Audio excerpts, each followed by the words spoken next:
villagers. The master possesses them. It mustn't hurt them. Hurt guards, though. They seek out an object of great power.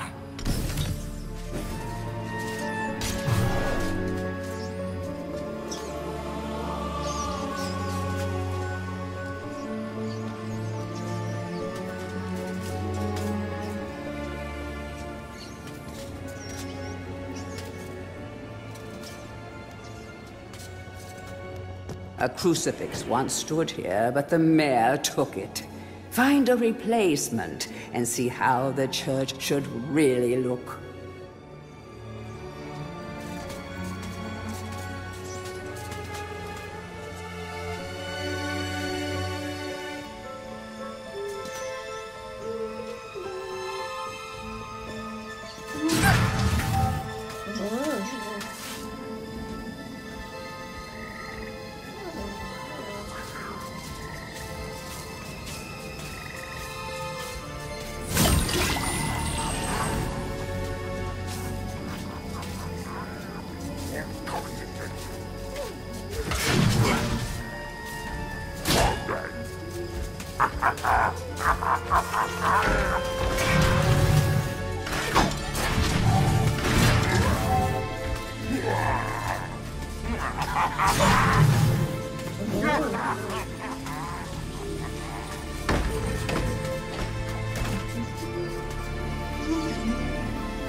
The rune key is held aloft by the flow of water from the fountain. You may have to wait for the next drought.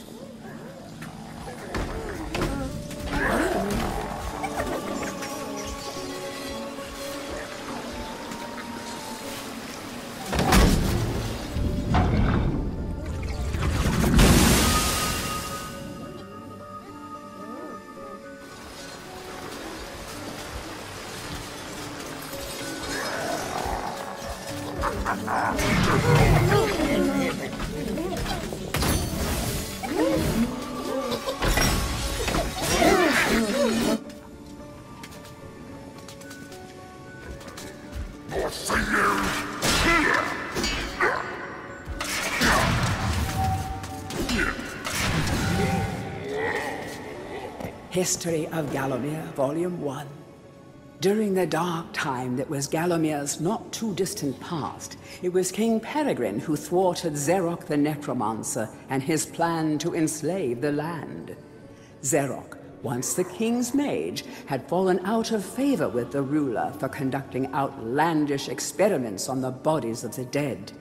It was said that deep within Peregrine Castle, the dead were restless. The dead are to be honored, not kept as the playthings of alchemists, declared King Peregrine as he banished Zarok from the castle. All of Zarok's living dead were routed out and destroyed. Zarok, being an unforgiving soul, went into hiding and vowed to wreak his revenge on the king.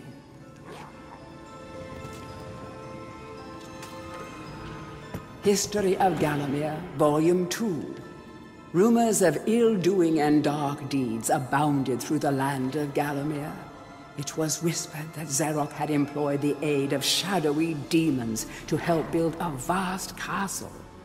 Under the cover of night, Zarok's dark army spilled forth from their corrupt haven. The army marched south across the Silver Mountains and through the Silver Woods.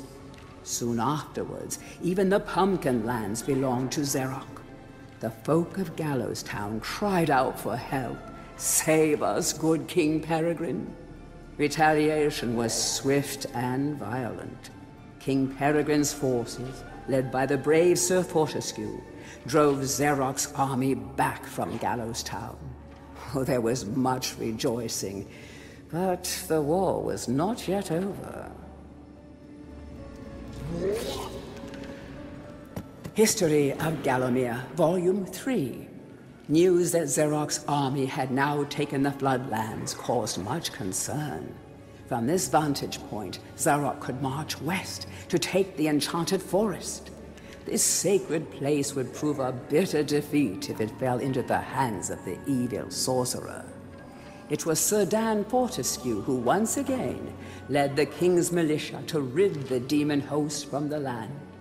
Yet the evil wizard was cunning and had prepared an ambush. Titanic battle ensued, of which history has never seen the like. It is said that the day would have gone to Zarok, but for the skill and valor of one man. Fortesque led the charge deep into the massed ranks of the undead, felling Zarok's bodyguard, the fearful Lord Kodok, and before finally succumbing to his own mortal wounds, slew the traitorous sorcerer with a mighty sweep of his sword.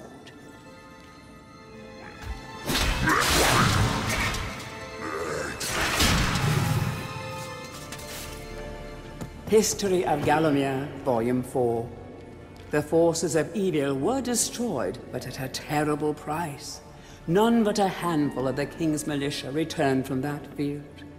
Gallowmere lost a whole generation of young men that day, including Canny Tim, the legendary crossbowman, and Fortesque's second-in-command, who fell in the first volley of arrows. Zarok's body was never found, though if it lies unmourned in an unmarked grave, then no one in Gallowmere would shed a tear.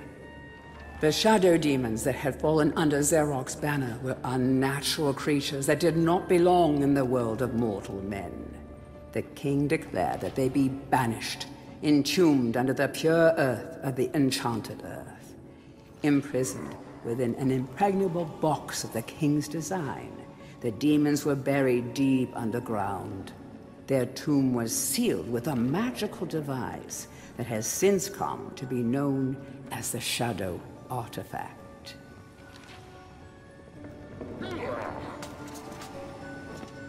Tourist's Guide to Gallowmere, Part 1. The land of Gallowmere is a wondrous land of breathtaking sights and adventure. If it's beauty you are looking for, be sure to check out the sights of the Enchanted Forest. Scale the heights and see the nests of giant dragon birds. Seek out weird and wonderful plant life. Go ooh and ah at the sight of baby dragon toads splashing about in the crystal clear ponds. Why not take a walk through the Pumpkin Valley? Pumpkin is Gallowmere's favorite dish, and about now the valley is just bulging under the weight of young podlings awaiting harvest.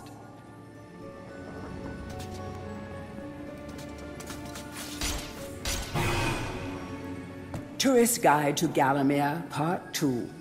If it's mystery you're looking for, then the seasoned adventurer should travel to the ruins of King Peregrine's castle.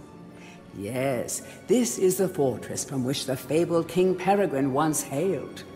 It is said that the king's crown was lost in the dungeons below the castle, and that the ghost of the regent himself now haunts these cold stone passageways.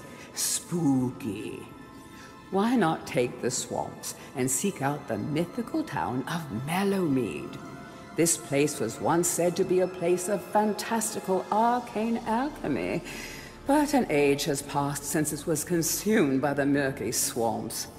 Perhaps great treasure awaits any adventurer that can locate its watery resting place.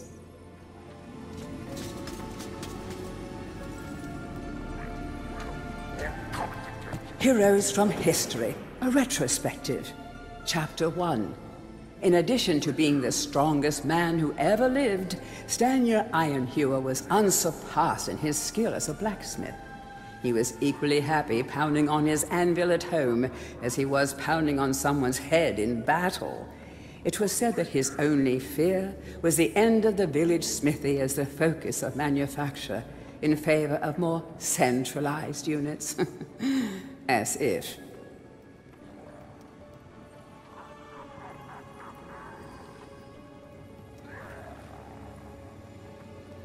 Chapter 2.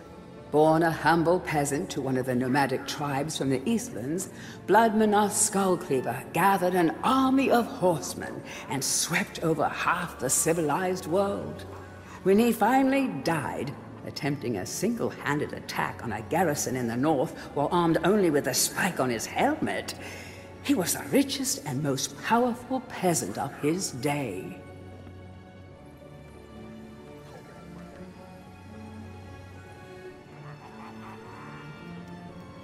Chapter 3. Karl Sterngard spent most of his formative years under siege at his family castle. With his impregnable magic shield, Sterngard's motto was, "The best form of attack is defense." Sadly, his shield couldn't protect him against poor eating habits, and he died during a post-battle feast while swallowing a large sausage he had failed to chew.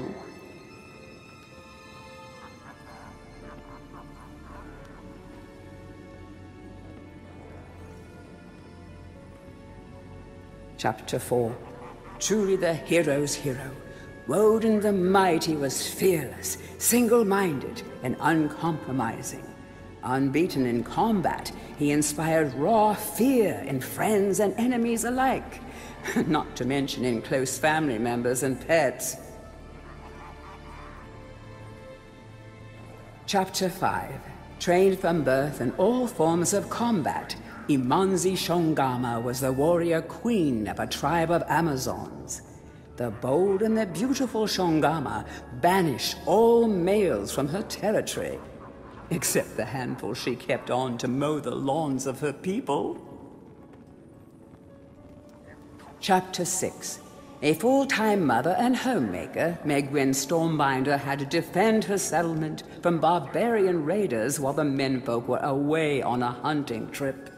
She fought off repeated attacks, armed only with a pitchfork and a rolling pin, and with one arm holding her baby. Legend has it that the gods, impressed by her indomitable courage, intervened and added thunderbolts to her arsenal. She won the battle with a couple of bolts to spare on her husband when he finally returned.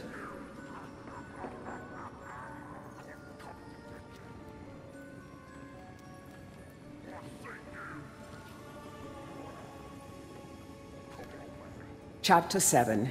Dirk Steadfast was a fearsome opponent thanks to his magic sword and a firmly held belief that only women defend themselves.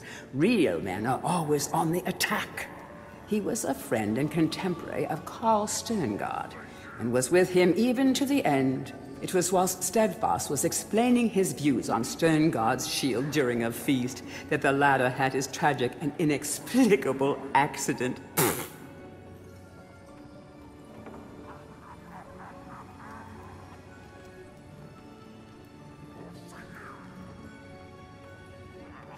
Chapter 8.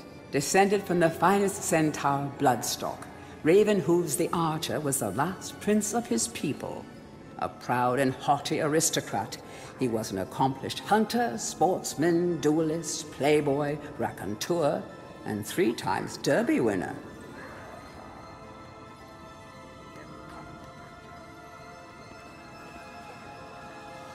Chapter 9. Captain of the militia in the time of King Peregrine, Sir Daniel Fortesque found fame when he killed the renegade wizard Zarok. A career soldier raised in the royal household, he was adored by the men under his command, and renowned for his loyalty to Gallowmere. It was said that Fortesque was always destined for greatness. With his square jaw, steely gaze, and thick shock of hair as black as raven's wings, oh, he looked every inch the hero.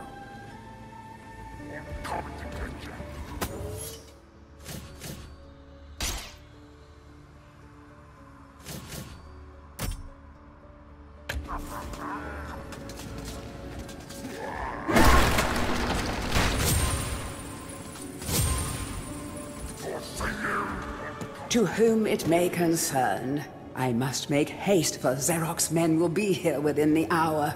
I have taken the crucifix from the church. It is the key to a key. I used the cross to make the attached cast. Then I had it destroyed. It is my hope that this cast falls into the hands of a just and good hero. Signed, the town mayor.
Bust of Mr. Shanks, landlord of the Troll's Head. To clean the statue, lower the pedestal.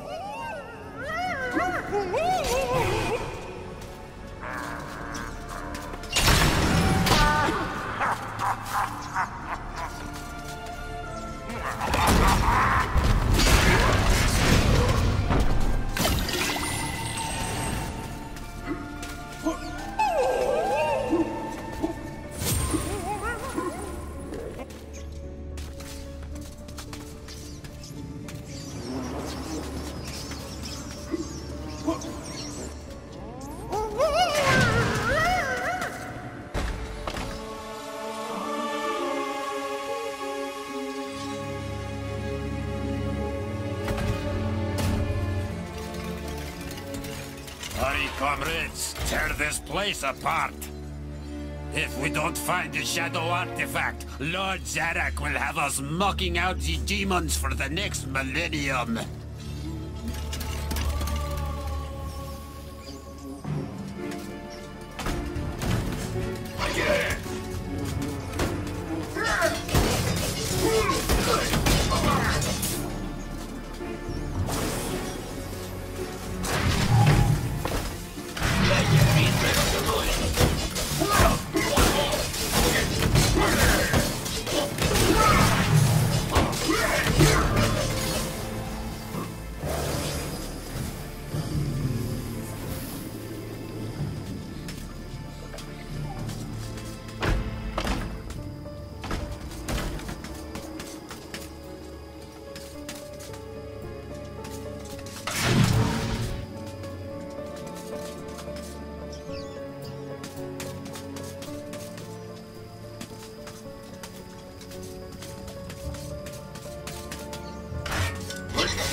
Blacksmith's Monthly. Old man Willie Green of Gallowstown was awarded Smithy of the Season by our readers.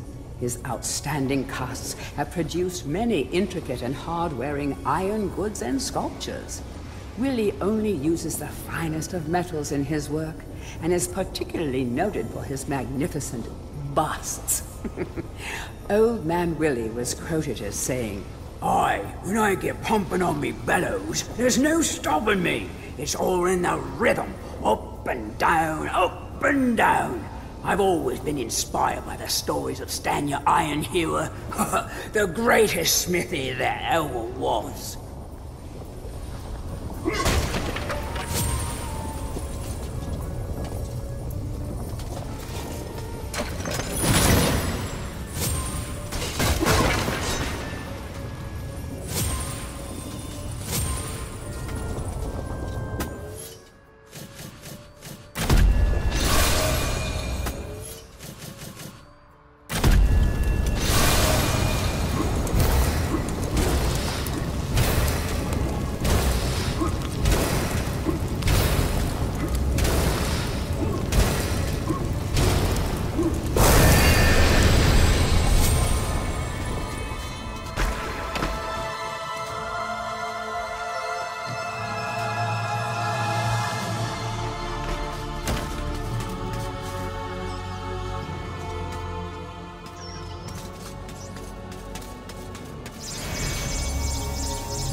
Dear Sir or Madam, on my travels across Gallowmere, I have come across many mysterious and enchanting finds.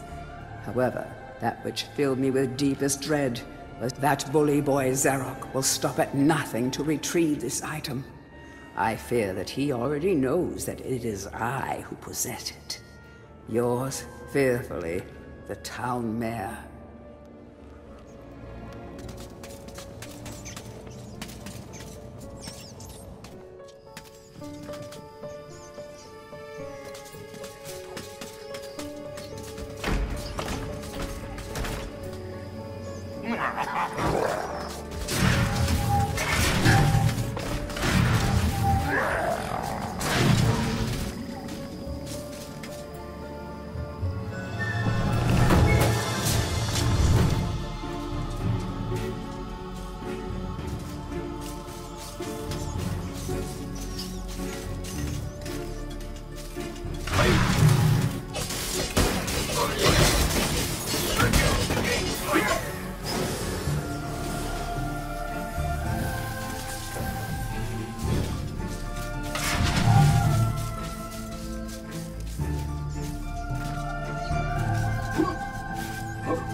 Capture that greedy profiteer, the town mayor. Take him to the asylum dungeons. Give the fat boy a good going over. Locate the shadow artifact. Bring me back something nice.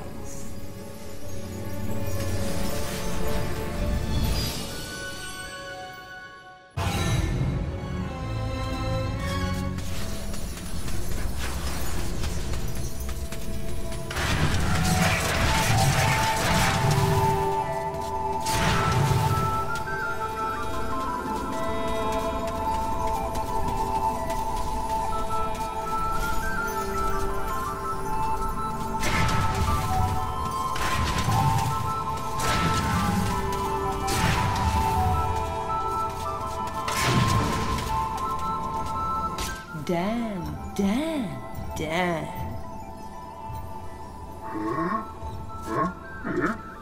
Don't be shy. I've seen you giving me the eye.